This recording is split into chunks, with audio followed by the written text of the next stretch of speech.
All right, Bulls Nation, it's that time again, the time to chat with one of the best minds in the NBA right now, longtime NBA vet, three-point champ. Also, you can catch him hosting several times a day the All-City NBA podcast, in addition to his duties calling games for the NBA on ESPN. It's our one and only Tim Legler on CHGO Bulls. Tim, how we doing? What's up, fellas? How are you, man? I'm doing well.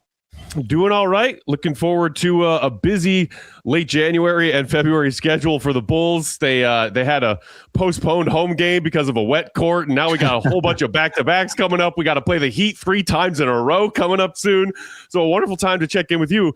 But, of course, also everybody who covers this league, who loves this league, knows there's one eye on that February 5th trade deadline that is fast approaching. When it comes to Coby White specifically, how do you gauge his trade value / interest around the league right now for some teams that are buyers, some playoff bound teams? Because if the Bulls do decide to finally move him, they wouldn't be selling at a very high price point just because he's been dealing with injuries on and off this season and hasn't looked like the best version of himself when he has been on the floor. I think the talent is there. I think the fit for a lot of teams could be there. He gives you offensive punch. He can play, combo guard for you. The injuries definitely are something that people are going to kind of be wary of, but depending on what team we're talking about and what the role would be, it could be a little bit more of a limited minute role. That might be something that a team would take more of a chance on with a guy that's been dealing with some injuries rather than, if a guy's had some stuff and you're thinking he's out there 36 minutes a night, that might be a little bit more caution displayed there. But I think he's got a lot of value because the way the game is designed today, the way the league is played with all the spacing, it's set up for guys like Coby White. And I think that there's going to be definitely interest around him. It feels like his name has been kind of out there for a long time. And you wonder if now's the time that they finally move on from him. I think right now you're going to start to see here probably over the next week to 10 days is a lot of heat being turned up around the league on what some of these potential deals are. But right now, it's really kind of quiet because we're talking about some of the bigger names, like what's going to happen with Ja Morant. Is Dallas going to move Anthony Davis? Michael Porter Jr. in Brooklyn. These are the bigger names right now that most of the attention is getting. So I think Coby White would be on that next tier of guys. And once maybe get some resolution to some of these, you'll start to hear more names being added. I think last time you were on, Legs, you mentioned that it should be fire sale mode, answering every call that comes your way if you're the Bulls. I assume you still feel that way. Are there any players on this team that you do think would have high trade value around the league? Obviously, Coby not at the peak of what he might be, but somebody like Tre Jones has been playing really well. You've got Jalen Smith out there and a bunch of expiring contracts. Anybody catch your eye as you're watching around the league that could be a good fit elsewhere? Yeah, Tre Jones would be the one that's very interesting to me. I mean, obviously he had that huge game the other night against Houston. A lot of people paying attention to that. Again, he's a guy that can do a little bit of both, right? He can score when he gets the opportunity. He can also play make. So I think people, would view a guy like that. He's got good size. They could view a guy like that again to plug in different ways and as a combo guy that could play on or off ball. He's a really intriguing guy. Look, Vucevic is a guy that always gets a lot of attention because he can flat out score, space the floor.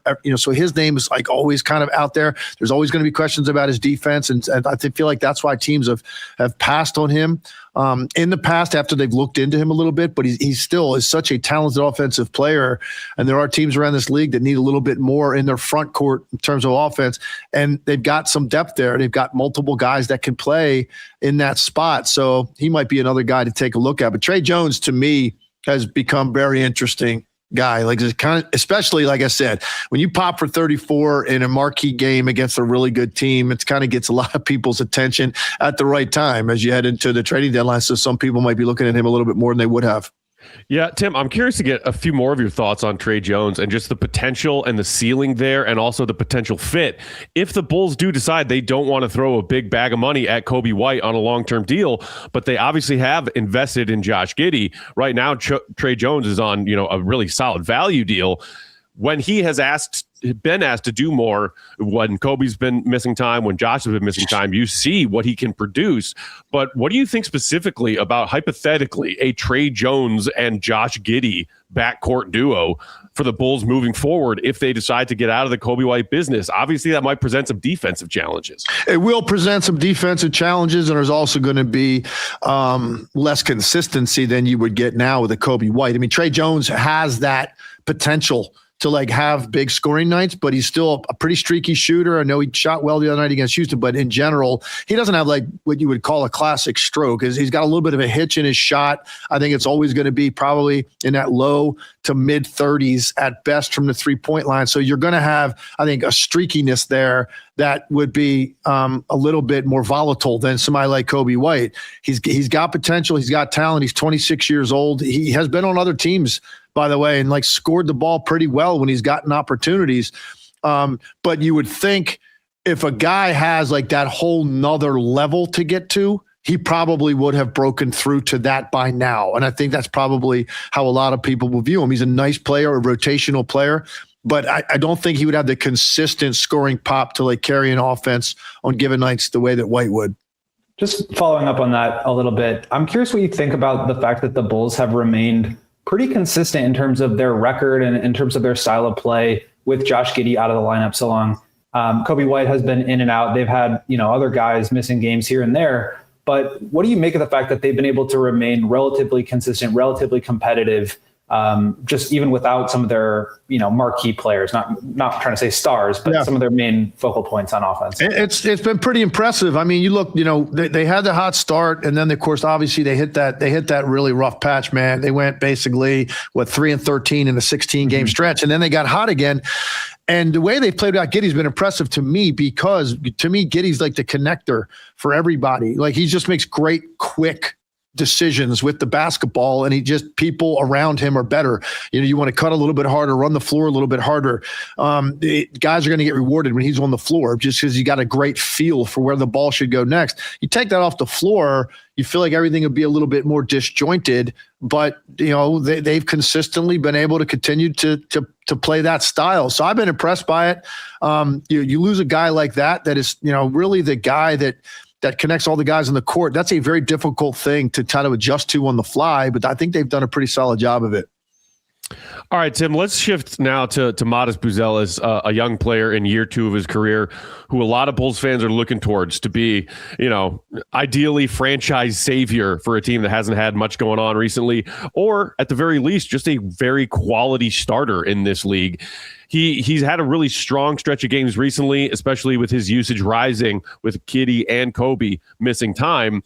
But then in their most recent home game, a narrow win, he only played 19 minutes and did not see the floor at all in the fourth quarter. And Billy Donovan, of course, was asked about it after the game. And Billy was talking a lot about holding young players accountable and Matas wanting to be coached hard.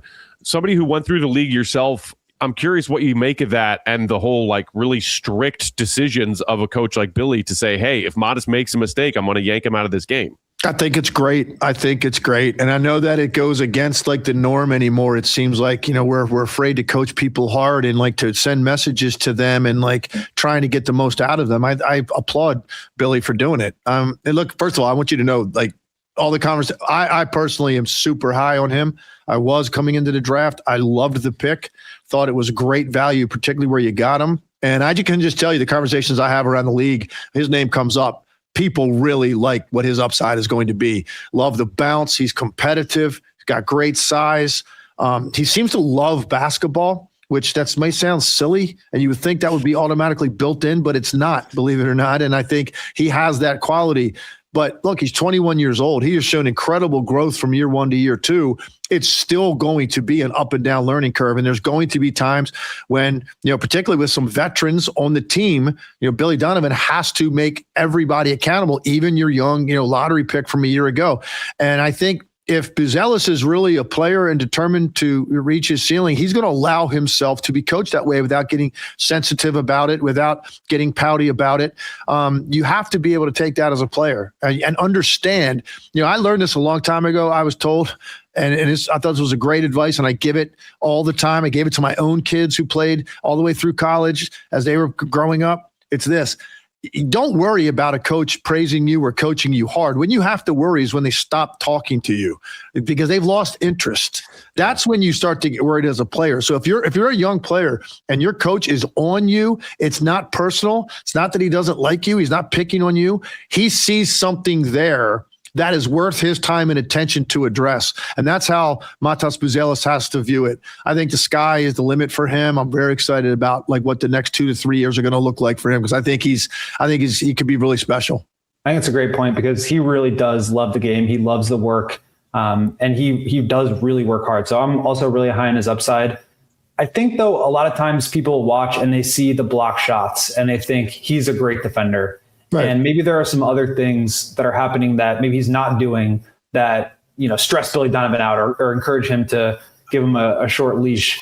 When you watch him, what kind of stuff are you seeing that maybe he still needs to be more consistent with on the defensive end, whether it's boxing out, getting over screens, anything like that you're noticing that he still really has a lot of improvement for? Yeah, so you're describing some of the things that he's going to typically struggle with because of just his frame, and he's still adding strength. He doesn't have like his NBA grown man strength yet. Like that's coming, and he doesn't have that. The things you're describing that really refer to that, like, maybe not getting or getting outworked on the glass. If he's got an assignment to box a guy out and he gets outworked or outpositioned for that, I don't know that it's a lack of caring or trying. I just think, it's a physical thing in this league. Same thing with fighting over screens. Where I think he can be better is he can be in, I think, a better state of readiness early and more of in a defensive stance lower to the ground. He can get upright at times, and that is going to allow penetration. He's going to give up a first step and to beat him because he's not necessarily always in a state of readiness. And I think that's just something he can look at himself on film and see that.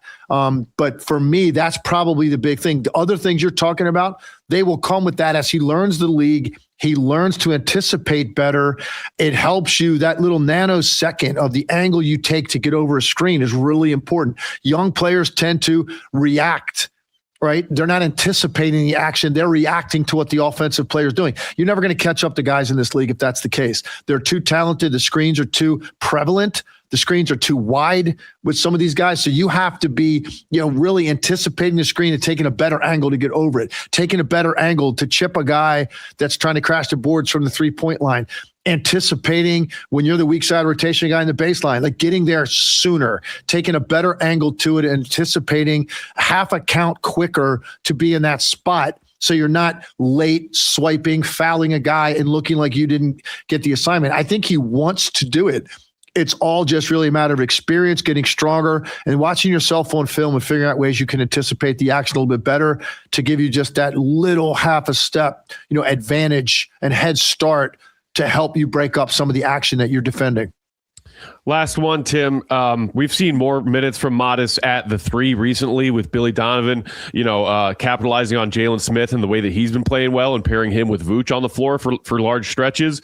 And people talk about positionless basketball, whatever. But just from somebody who knew a lot about the game, knows a lot about the game and the X's and O's, where do you see his best fit as far as do you see point forward kind of potential? Is it dunker spot? Is it wing? Like, where on the floor should Matas be in the present and near future to really, make his game blossom in the right ways? I think to play him more at the 3 in the future going forward, or even at the 4, handling the ball and organizing and initiating offense, he's going to have to put a lot of time in on working on creativity with his handle. I mean, that to me is where guys start to separate and take it to another level, is when they can command the basketball with either hand, either directions, have a counter to that first move that's cut off, because a lot of guys can go, 1-2 dribbles one direction and beat a guy off the dribble that way, or maybe it can even have a crossover one time or go between the legs one time to change directions. But what happens when that defender anticipates that, cuts you off? What's the counter to that? The players, the young players, forwards particularly, that have come into this league in the last 10 years, when you see the ones that really break through, become all-star caliber players, and eventually maybe even all-league players, that is what they've added to their game. A counter to really good defense played on them initially. What's your next move? And you can't do that unless you've got command of the basketball, so you can change directions a second time and stay with your move, so you don't have to pick the ball up because you were cut off. It just really limits your ability to be creative. Offensively, create for other people, draw 2 guys, get into traffic, and get the defense rotating, which is what's going to lead to really good offense for other people. He's not there yet with that. That to me is probably the thing he needs to work on the most next offseason and summer 26, in addition to he's got to be a more consistent 3-point shooter. I think that's a big one for him. 34% is like okay for a second year player. He's got to get that up. I mean, by next year, his goal should be 38. By the year after that, he's got to get it up into the low 40s with a higher volume. Now you've got like a real problem on your hands to guard a guy this athletic that can also handle the basketball, get his own shot, and shoot the ball off the dribble from deep. I mean, these are the checklist of things over the next 2 years he's got to work on. Legs, as always, we appreciate the time, man. Busy man. And Bulls Nation, if you want a more league-wide perspective on the NBA, make sure you're checking out All City Network's All NBA podcast. Legs making regular appearances over there every single week, along with his busy schedule, ESPN on NBA. Legs, we appreciate you, man. Look forward to the next chat. Enjoyed it, guys. Anytime.